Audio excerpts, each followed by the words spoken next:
Saya ulang. Jadi map is not the territory.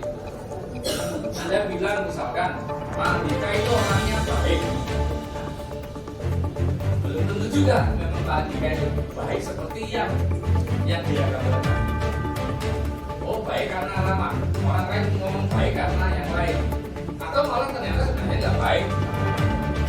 Tapi yang jelas kemudian seseorang itu merespon sesuai dengan persepsinya masing-masing.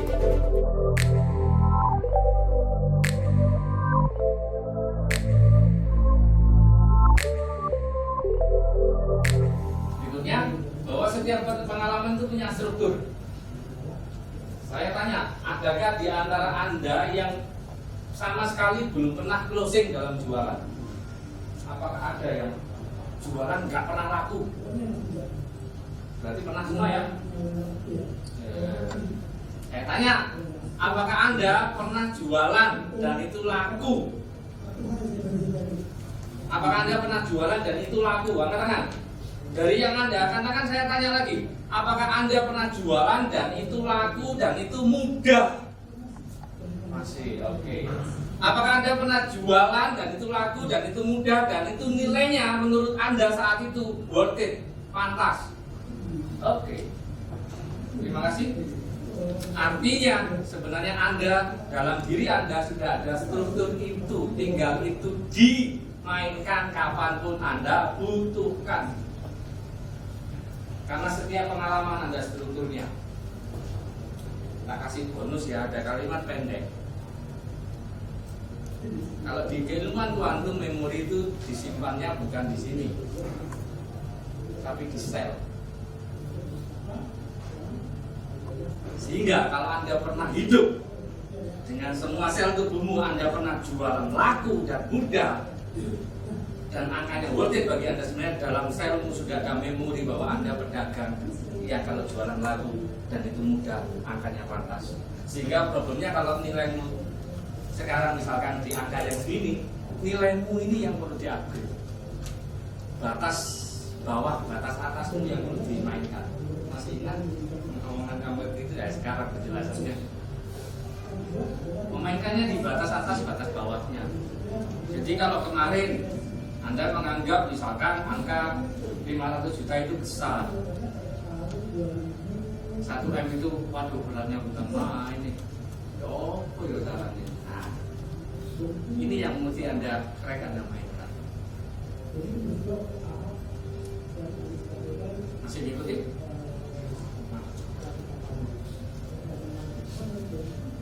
Ilmu NLP, ilmu pemberdayaan manapun sebenarnya, apalagi yang berbasis dari ilmu NLP, mengatakan bahwa tidak ada gagal. Yang ada hanyalah feedback. Jadi kalau Anda memprospek seseorang, yaitu feedback. Feedback apa? Feedback untuk diri Anda sendiri. Untuk apa? Itu adalah inputan bahwa Anda kurangnya ini. Jadi sebenarnya kegagalanmu adalah sebenarnya bagian dari langkah suksesmu itu. Sekali lagi kan jadi Bu Anis tadi. Di langkah ini kan bisa jadi pas gini kepleset atau jatuh, tapi kan tetap Anda pada saat sudah maju, Anda lebih dekat sama tujuan. Jangan gini kepleset kemudian terpuruk, gak gelentang.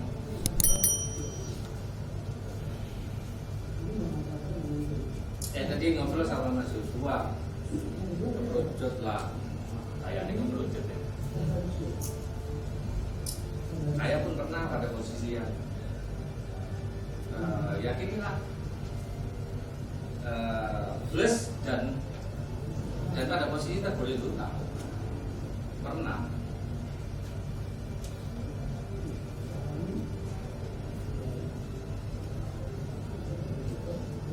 Jadi posisi saya punya hutang yang waktu itu masih merasa kesulitan waktu itu karena kondisinya otomatis kita ngomong bangkrut itu nggak cuma aspek finansial sebenarnya kan. Angka job itu nggak besar, cuman sekali 70 jutaan. Tapi waktu itu di kesempatan itu masih bisa ngamati nggak? Aku cerita kayak gini memori itu kepanggil. Ada yang ngamati sampai ke detik itu nggak? Tonasiku berubah loh. Kalau itu ada rekaman videonya nanti diamati. bahwa ini satu peristiwa yang membekas secara emosional. Sampai aku sangat hati-hati menjalankan bisnis, tapi kok ini?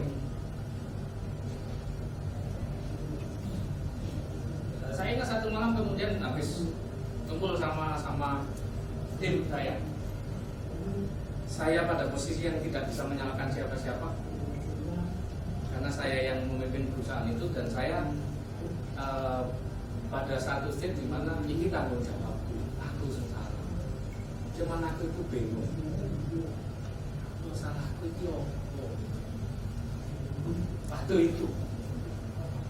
Waktu itu saya bertanya sama Tuhan, saya istighfar sambil nangis suwi sampai delus-delus sampai karyawan tuh wis pak pecah.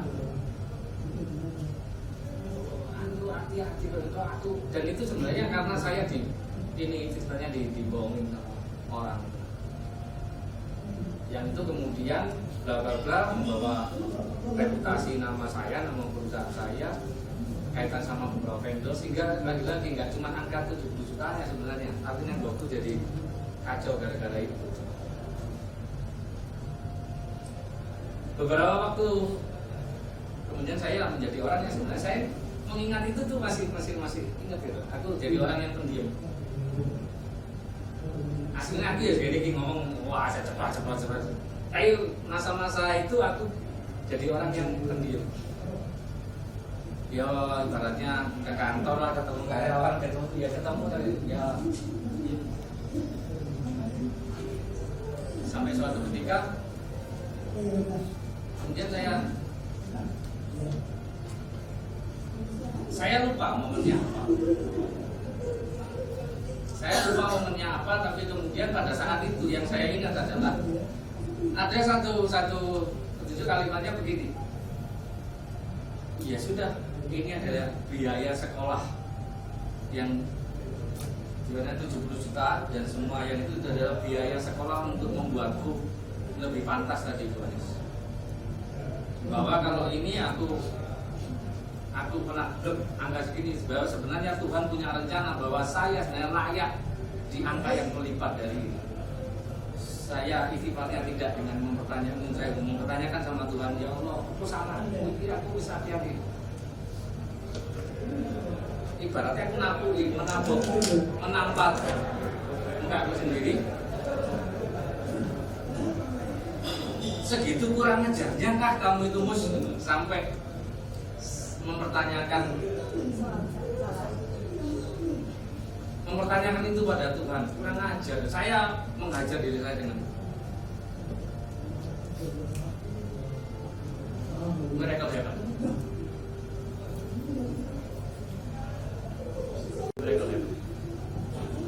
Yang saya tidak berposisi,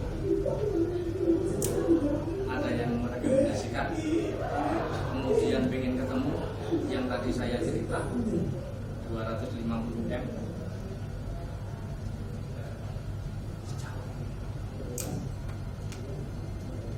Saya nggak ngajukan proposal untuk beliau, saya bawa sama beliaunya sama sekali nggak dilihat.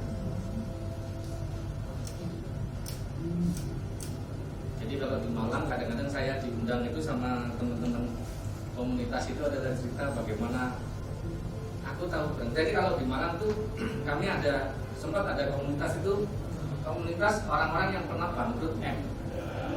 Kami kumpul.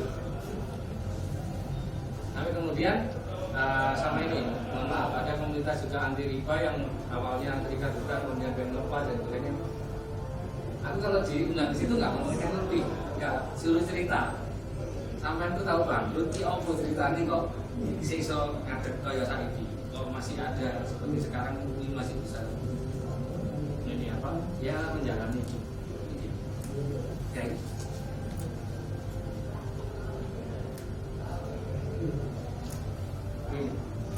Tidak ada gagal. Jadi gagal sama sukses sebenarnya mereka satu arah. Bukan begini ya. Ini sukses, ini gagal. Enggak. Selama Anda bisa belajar dari kegagalanmu, maka ini akan. Dan itu firman-Nya jelas. Kalau Anda bisa mengambil hikmah dari kejadian yang ada di hadapanmu, you akan diangkat derajat, bukan jadinya Mustafa. Firman Tuhan.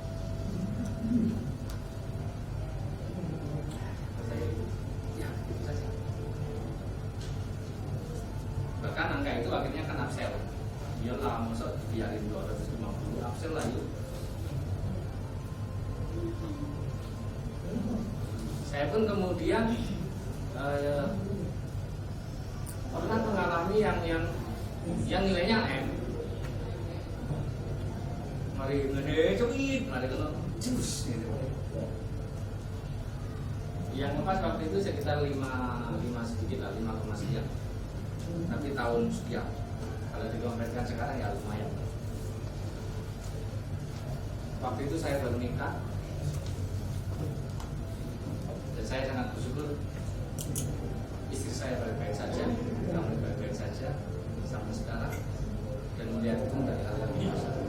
Sehingga mohon maaf kalau tadi misalkan karena Anda belum tahu cerita ini, saya kurang ajar kalau ngomong urusan omset, urusan duit, bukan karena saya kaya, tidak. Saya kaya apa enggak itu tergantung apa yang. Kalau Anda memposisikan saya kaya, ya saya kaya. Jadi kan saya ya tetap seperti saat ini biasa ini aja.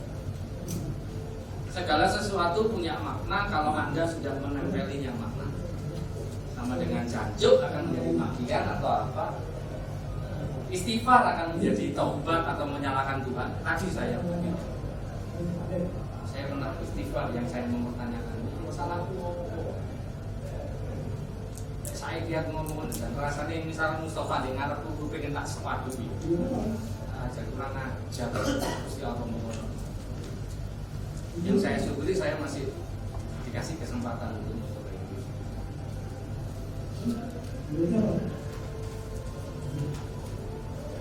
Saya gak berhasil pakai cara yang lain sekali lagi.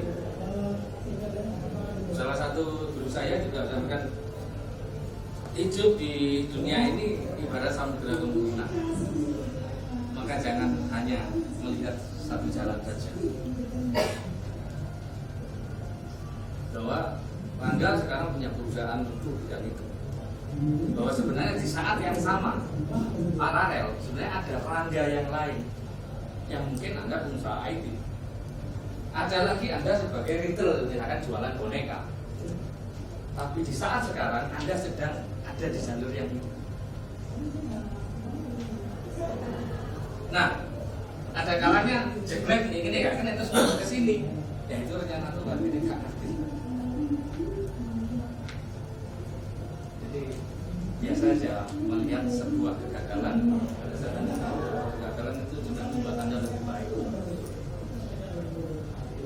Senyum dulu ah.